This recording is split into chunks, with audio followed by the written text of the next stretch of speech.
This is not the video that I wanted to be making, guys. This is not it.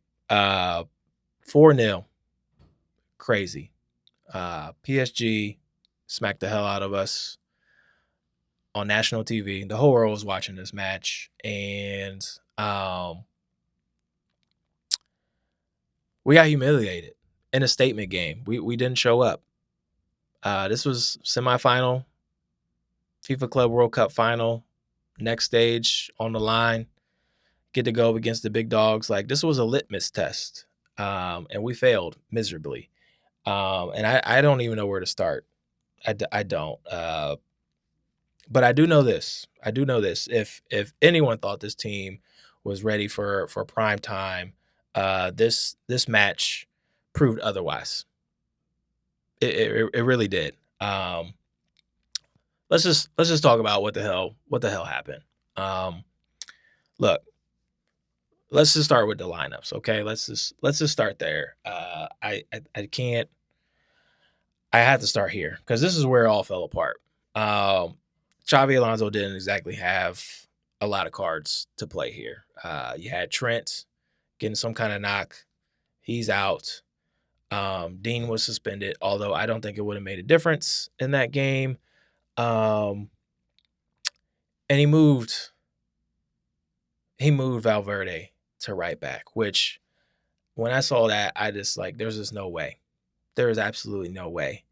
We're taking one of our best, if not the best, midfielder in our squad right now. And I'm saying that because box to box, he's checking all the boxes.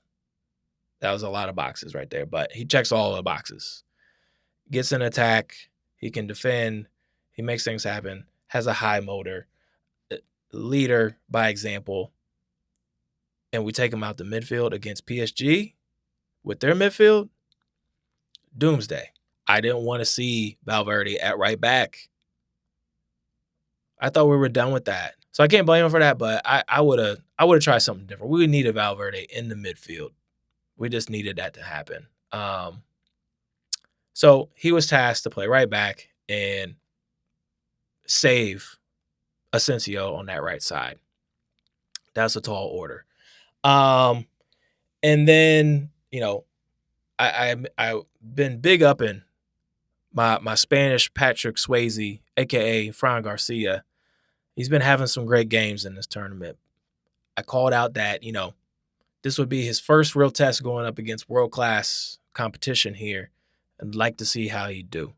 He did okay. He wasn't bad. He wasn't good. He was just right in the middle. I said this match would probably be won with the wingbacks.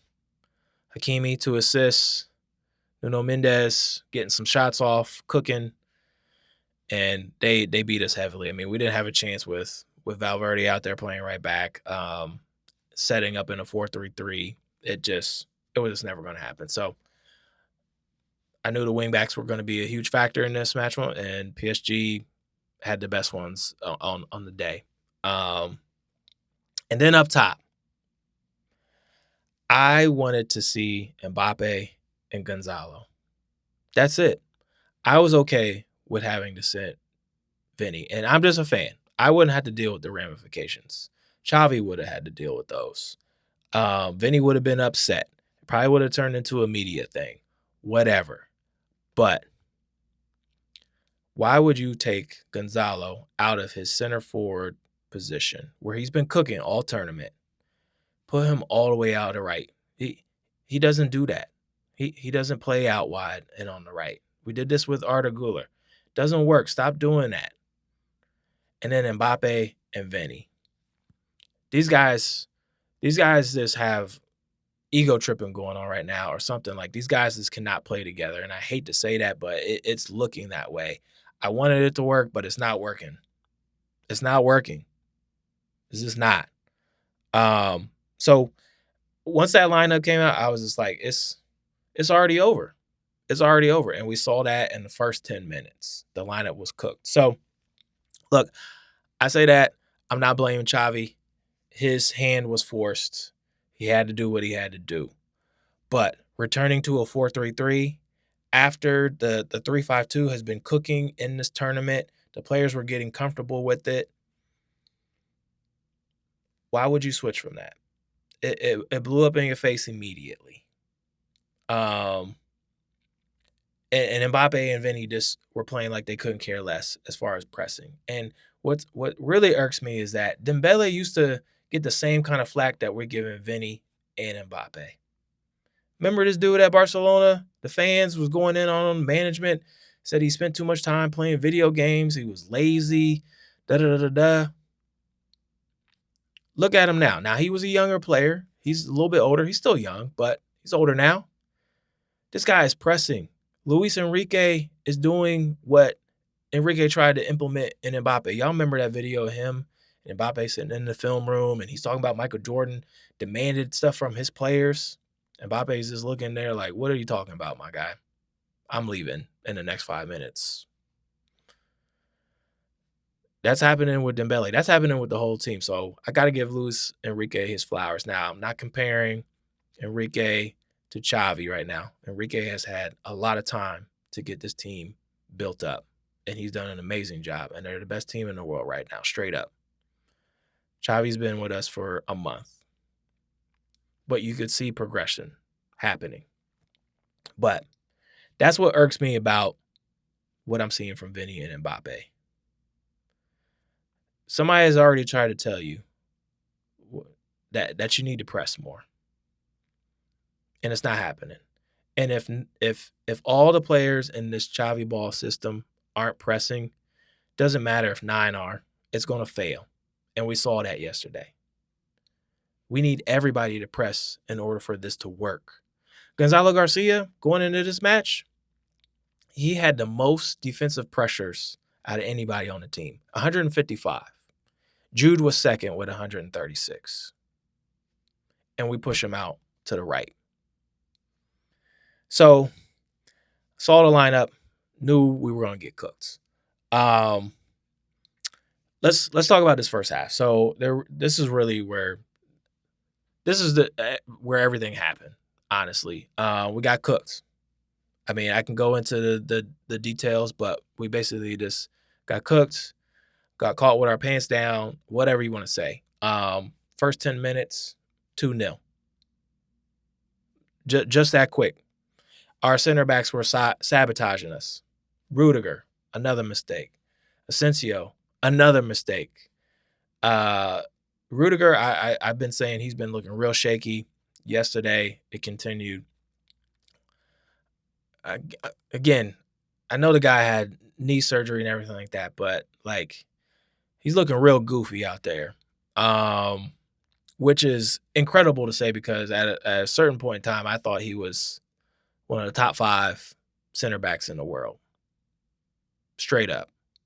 Asencio, he played well last season for just being thrown into a situation where he probably was never going to get into the first team. But certain conditions, injuries, all that, he had to step up, and he did. But he mentally, guys, I don't know what's going on with that boy. It was always gonna be tough for him, you know, especially after the tournament that he's had and being thrown into a high stakes game like this. There was just no way he was gonna perform well. There was just no way. So concerns in the back line. First half, this let me know like, hey, we need to spend some money. We need to buy somebody else to go back there and complement Dean Huijsen. We can't let it be Tchouaméni again. Tchouaméni's thriving in this hybrid role that Xavi has him in. Can't depend on him to play center back for us. We need to go out and buy somebody ASAP. So all those mistakes led to 2 goals. Fabian Ruiz, never thought I'd see him score a first half brace against us, but it is what it is. Dembele is out there pressing like a madman, causing these mistakes to happen. And that was it. That was it. The first half was just embarrassing. And while I'm watching this all unfold, I'm like, where's the Real Madrid DNA? I don't recognize this team. I don't recognize this club. What the stuff I'm seeing on the pitch, I don't recognize. Wasn't that long ago where I was confident if we were down 2-0 that we had a chance. And you know what happened? We ended up either winning the game or coming out with a point. And these were high-stake games I'm talking about. PSG, Man City, Chelsea. Y'all remember those times? That the DNA is disappearing, guys. We need to find a leader. Benzema was the leader out there. Who's holding these people accountable? Benzema did. Benzema did. Fede Valverde is a leader, but he leads by example on the pitch. He's a quiet guy. I don't know what Jude's doing. You know, he's still the new guy there. It's not his team. He seems like he has it in him to hold people accountable. I know Thibaut Courtois has called out Asencio early on in this tournament, but we need to find somebody that can handle the locker room and these players like Benzema used to. That was part of the DNA. We don't have that right now. We're just not fighting. And PSG had 76% of the possession. Yeah, 76%. They cooked us. I keep saying that, but they absolutely did. This was embarrassing. Like we only had 95 passes in the first half, something like that. And PSG, they had 300, 400 passes, 384, something like that. It doesn't matter. They had way more than us. That is this. They were toying with us. Complete domination. And when you go down 2-0, like, you know, either that sparks you or you rally up, right? How many times have you seen a team go up 2-0 and then it ends up being 2-2? We just faded. We faded. It was just a beatdown. Second half, we came out. It was night-night already. Add insult to injury. Gonzalo Ramos puts in a fourth goal on us. Final nail in the coffin. We're cooked. They're going through to the final. And that was it. There wasn't much, guys. There's not much to talk about. Like, nobody performed well for us. I have nothing to say. I really feel bad for Luka Modric. Thank you for your service, Luka. I am so sorry that you had to deal with this last season and going out with being just embarrassed and with a 4-0 loss. Not the best way to send out a club legend. That's how it ended for Luka. That's how the tournament ended for us. You know,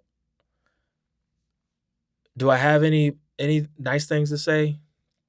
Not really. I'm struggling. Nobody really deserved flowers today. I'm going to hand out some honesty. Okay, how about that? Vinnie and Mbappe, zero impact. Zero impact. For, you know, how good these players are, to see that and get nothing, it's a huge disappointment and something needs to be addressed. I know everybody's talking about Rodrigo needs to leave. I've been saying that too. It just feels that way.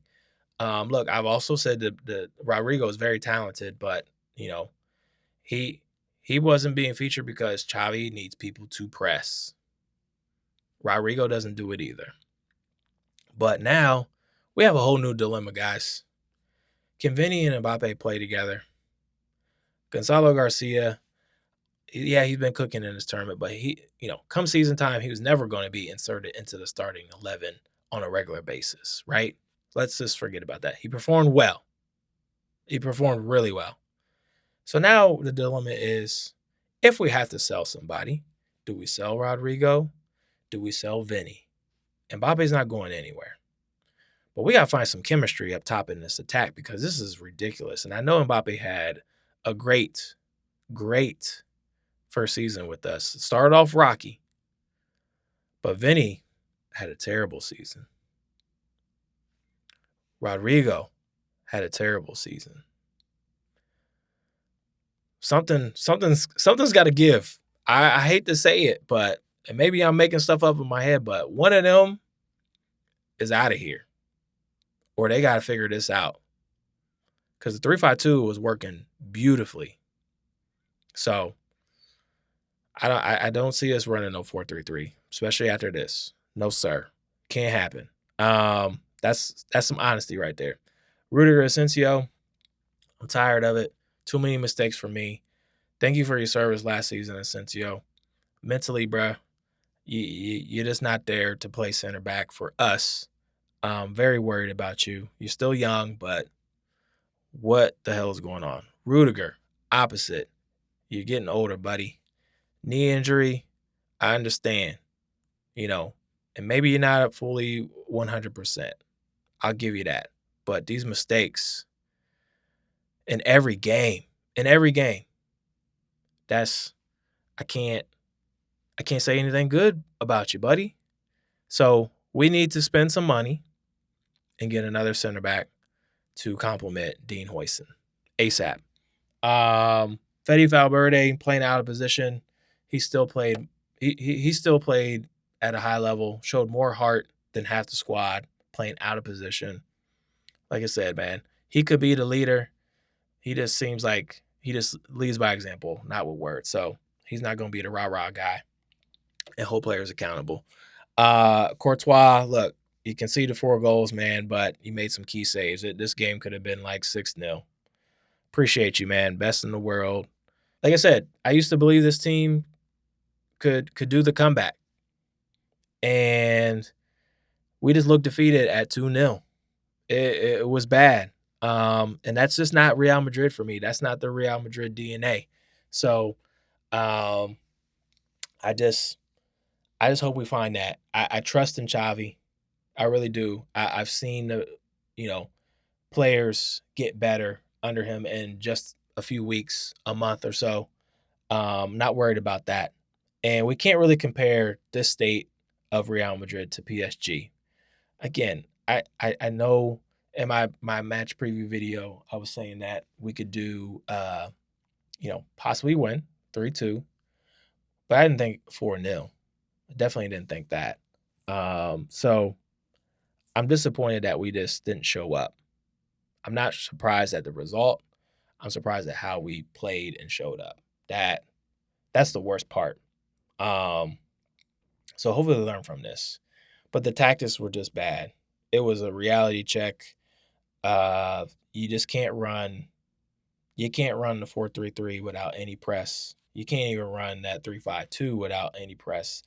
You got to have everybody doing it. That's just the only way it works, guys.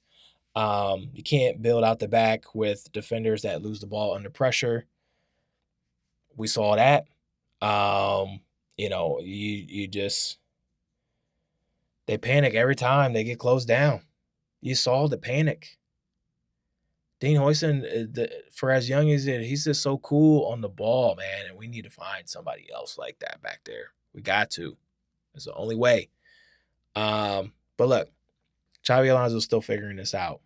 I believe in him. The squad needs work.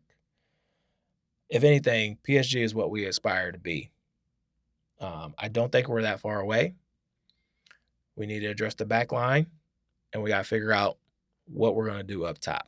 Maybe this L is exactly what we needed, right? We were feeling really good about ourselves, beating up on Pachuca, Al Hilal, Salzburg, Dortmund, Juventus. Look, those aren't cupcakes, but, we were feeling really good. Not going to lie, I was feeling good about the squad, and deservedly so. We're feeling good. We're seeing the tactics happen. We're seeing a change, but when you go up gets the big dogs, which is who we will face in Champions League and in league play. League play is totally different too, guys. This should leave a bad taste in our mouth, but we have something to aspire to. Should be a wake up call for Flo. This should be a wake up call for Xavi, and we need defenders that don't fold under pressure. We can't keep playing like individual stars. We saw that yesterday. PSG played like a team, man. So again, looking ahead, looks like the Alvaro Carreras deal is going through. I have mixed feelings about that. At first, I was high. Then I was like, Frank Garcia is kind of cooking. We might not need to spend 50, but now let's just bring in as many defenders as we can at this point. Dean Huijsen will return. We saw his importance on display while not being featured. Trent will be involved as well too. Hopefully it's nothing serious. I haven't seen anything, but hopefully it's nothing serious. And this team will find its identity again. I don't think it will take long, guys, but we definitely need to get back to that identity when we had Benzema, Cruz. We just need to find that DNA again. Tap into it. I don't think it's gone all the way, but we need to revive it again. And I think Xavi is the one to do it because in this match we had no identity. This was a disaster. But it's also a chance for us to rebuild. And that's what we're doing. Now, I'm not saying that as a cop-out. Like, I still expect us to win La Liga. I still expect us to do very well in the Champions League. Definitely do better than what we did last season. I expect us to win trophies. Like, none of that is changing. But we need to rebuild and rebuild wisely. Let me know in the comments what you guys think about the game overall, this Vinnie and Mbappe situation. Who do you blame for the defeat? Xavi, Vinny, Rüdiger, Asencio, or the whole squad? It's gonna get better, guys. I feel kind of crazy saying that because we were so high before going into this match. But sometimes you get lumped up, man, and you just bounce back from it. So, but those are my thoughts. It's always a la Madrid, always. And I'm looking forward to starting the season. It's time. Players will get a little bit of rest. Jude's going to get his shoulder surgery, whatever. And hopefully we bring in some more signings, especially a center back. A la Madrid, always. Peace.